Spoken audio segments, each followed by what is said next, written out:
ಪ್ರೀತಿಯ ವೀಕ್ಷಕರೇ ನಮಸ್ಕಾರ. ನಾನು ಮತ್ತೊಂದು ಸುದ್ದಿಯ ಮುಖಾಂತರ ನಿಮ್ಮ ಮುಂದೆ ಬಂದಿದ್ದೀನಿ. ಇವತ್ತಿನ ಸುದ್ದಿ ಏನಪ್ಪ ಅಂದರೆ DK ಶಿವಕುಮಾರ್ನ ನಂಬಿ ಬಂದ ಶಾಸಕರಿಗೆ ಸಚಿವ ಸ್ಥಾನ ಇಲ್ಲ. ಎಸ್ ವೀಕ್ಷಕರೇ, ನಿಮಗೆ ಗೊತ್ತು, DK ಶಿವಕುಮಾರ್ ಅವರು ಮುಖ್ಯಮಂತ್ರಿಯಾಗಿ 3 ತಿಂಗಳಾದರೂ ಇನ್ನೂ ಸಚಿವರನ್ನ ಫೈನಲ್ ಮಾಡೋದಕ್ಕೆ ಕಾಂಗ್ರೆಸ್ಸಿನ ಹೈಕಮಾಂಡ್ ಒಲವು ತೋರಿರಲಿಲ್ಲ.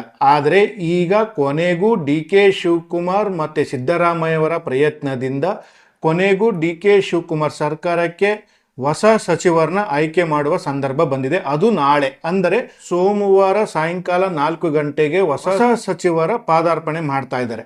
ವೀಕ್ಷಕರೇ, DK ಶಿವಕುಮಾರ್ನ ನಂಬಿ JDS ಬಿಟ್ಟು ಕಾಂಗ್ರೆಸ್ಸಿಗೆ ಬಂದಂಥ ಅರಸೀಕೆರೆಯ ಶಿವಲಿಂಗೇಗೌಡರಿಗೆ ಸಚಿವ ಸ್ಥಾನ ಸಿಗ್ತಿಲ್ಲ.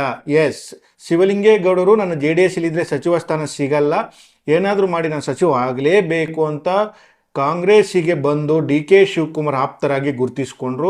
ಎಲ್ಲೋದ್ರೂ ನಾನು DK ಶಿವಕುಮಾರ್ ಸರ್ಕಾರದಲ್ಲಿ ನಾನು ಸಚಿವನಾಗ್ತೀನಿ ಅಂತ ಹೇಳ್ಕೊಂಡು ಬಂದರು.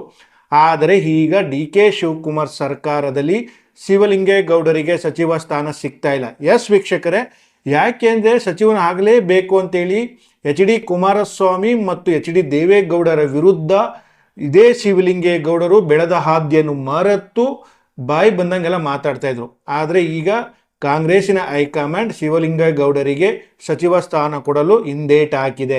ಅದರಲ್ಲೂ ಈಗ ಸಚಿವ ಸ್ಥಾನದ ಆಕಾಂಕ್ಷಿಗಳ ದೊಡ್ಡ ಲೀಸ್ಟೇ ಇದ್ರೂ ಈಗ ಕೆಲವರಿಗಂತೂ ಸಚಿವ ಸ್ಥಾನ ಸಿಗೋದಂತೂ ಫೈನಲ್ ಆಗಿದೆ.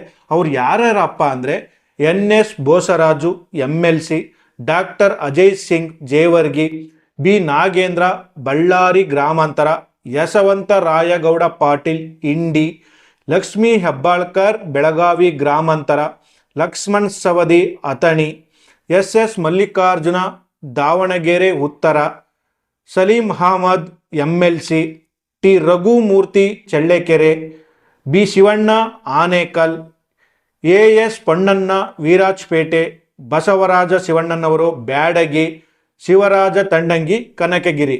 ವೀಕ್ಷಕರೇ, ಇವರ ಜೊತೆಗೆ ಇನ್ನು ಇಬ್ಬರಲ್ಲಿ ಅಂದರೆ ವೀಕ್ಷಕರೇ ಇಷ್ಟು ಜನಕ್ಕೆ ಸಚಿವ ಸ್ಥಾನ ಸಿಗ್ತಾ ಇದೆ.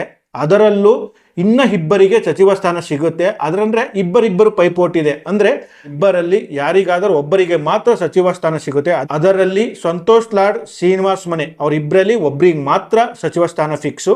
ಜಮೀರ್ ಅಹಮದ್ ಖಾನ್ ರಿಜಾದ್ ಅರ್ಷದ್ ಅಂದರೆ ಶಿವಾಜಿನಗರದ ರಿಜಾದ್ ಅಶೋರಿಗೆ, ಚಾಮರಾಜಪೇಟೆಯ ಜಮೀರ್ ಅಹಮದ್ ಅವರಿಬ್ಬರಲ್ಲಿ ಒಬ್ಬರಿಗೆ ಮಾತ್ರ ಸಚಿವ ಸ್ಥಾನ ಫಿಕ್ಸು. ವೀಕ್ಷಕರೇ, ಈಗ ಸಚಿವ ಸ್ಥಾನದ ಆಕಾಂಕ್ಷಿಗಳ ದೊಡ್ಡ ಲೀಸ್ಟಲ್ಲಿ ಇಷ್ಟು ಜನಕ್ಕೆ ಮಾತ್ರ ರಾಜ್ಯ ಸರ್ಕಾರ, ಅದು DK ಶಿವಕುಮಾರ್ ಸರ್ಕಾರದ ಸಚಿವ ಸ್ಥಾನ ಸಿಗೋದು ಕನ್ಫರ್ಮ್ ಆಗಿದೆ. ಇಷ್ಟು ಜನ ಬಿಟ್ಟು ಮಿಕ್ಕಿದವರು ಏನು ಮಾಡ್ತಾರಪ್ಪ ಅನ್ನುವ ಈಗ ಪ್ರಶ್ನೆ. ಅಂದರೆ ಸರ್ಕಾರದ ಮೇಲೆ, ಅಂದರೆ DK ಸರ್ಕಾರದ ಮೇಲೆ ತಿರುಗಿ ಬೀಳುವವರು ತುಂಬ ಜನ ಇದ್ದಾರೆ. ಈಗ ಅದಕ್ಕೆಲ್ಲ ಕಾಯಬೇಕು. ಅಂದರೆ ನಾಳೆ 4 ಗಂಟೆಗೆ ಸಚಿವರ ಲೀಸ್ಟ್ ಹೊರಗಡೆ ಬಂದ ತಕ್ಷಣ ಕಾಂಗ್ರೆಸ್ ಸರ್ಕಾರದಲ್ಲಿ ಏನಾಗ್ಬೋದು ಅಂತ ಕಾಯಬೇಕು. ಅದರಲ್ಲೂ ಅರಸೀಕೆರೆಯ ಶಿವಲಿಂಗೇಗೌಡರು ಮಾತ್ರ ನಾನು ಸಚಿವನಾಗೇ ಆಗ್ತೀನಿ ಅಂತ ತುಂಬ ಕಾನ್ಫಿಡೆನ್ಸಲ್ಲಿದ್ದರು. ಡೆಲ್ಲಿಗೂ ಸಹ ಹೋಗಿ ಬಂದರು. ಆದರೆ DK ಶಿವಕುಮಾರ್ನ ನಂಬಿ ಬಂದವರಿಗೆ ಯಾರಿಗೂ ಸಚಿವ ಸ್ಥಾನ ಸಿಗುತ್ತಿಲ್ಲ.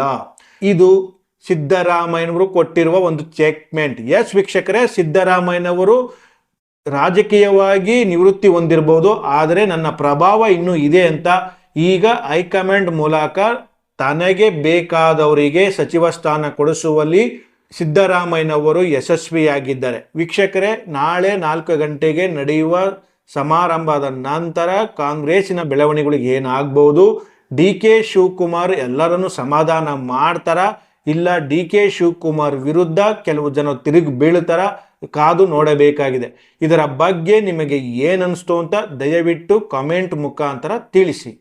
ಪ್ರಿಯ ವೀಕ್ಷಕರೇ, ಸಿನಿಮಾ, ರಾಜಕೀಯ, ವಿಚಾರ, ವಿಮರ್ಶೆ, ಸಂದರ್ಶನ ಹಲವಾರು ವಿಷಯಗಳಿಗಾಗಿ ನಮ್ಮ ಆದಿಪುರುಷ ಸ್ಟುಡಿಯೋಸ್ ಚಾನೆಲ್ಗೆ ಸಬ್ಸ್ಕ್ರೈಬ್ ಮಾಡಿ. ಲೈಕ್, ಶೇರ್, ಕಮೆಂಟ್ ಮಾಡುವುದರ ಮೂಲಕ ನಿಮ್ಮ ಬೆಂಬಲ ವ್ಯಕ್ತಪಡಿಸಿ. ಮತ್ತೆ ಸಿಗೋಣ.